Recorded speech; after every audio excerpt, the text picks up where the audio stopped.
High বন্ধুরা, আজ আমি প্রথমবার ব্লগ করতে চলেছি। তোমাদের ঘুম থেকে উঠে প্রথম সকাল থেকে আমি কী করছি তোমাদের দেখানোর চেষ্টা করতে লাগলাম।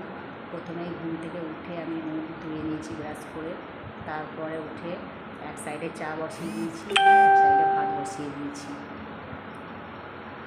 তো আমি চাইলাম প্রথম থেকে আমি সকালে উঠে কী কী করি তোমাদের মধ্যে শেয়ার করি দেখাবার জন্য। তো তোমাদের সকলকে আমার অনেক অনেক ভালোবাসা ও শুভেচ্ছা রইল। আমি প্রথমেই এক কাপ চা বানিয়ে নিয়েছিলাম। দেখো চায়ের কালারটা।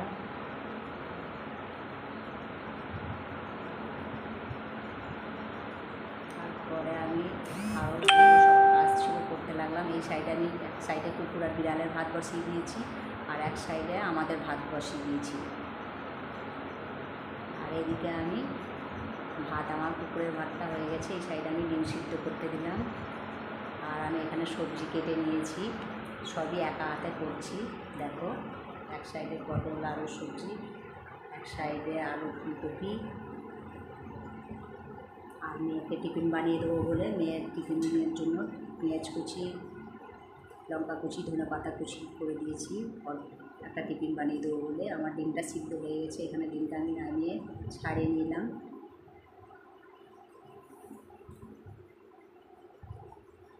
তারপরে আমার দুটো ভাতই হয়ে গেছে। দুটো ভাতই নামিয়ে আমি ফ্যান ঝরিয়ে নিলাম।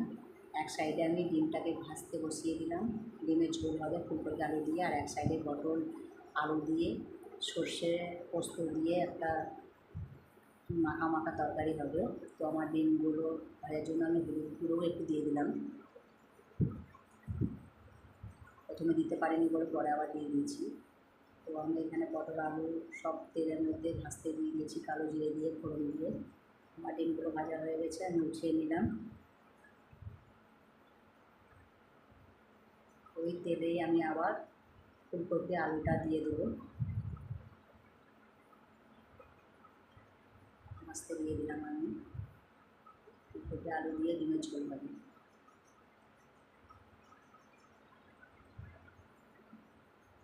আমি তোমাদেরকে এরকমভাবে কোনোদিন ভিডিও দেখাইনি করতে করতে এরকম রান্নাগুলো।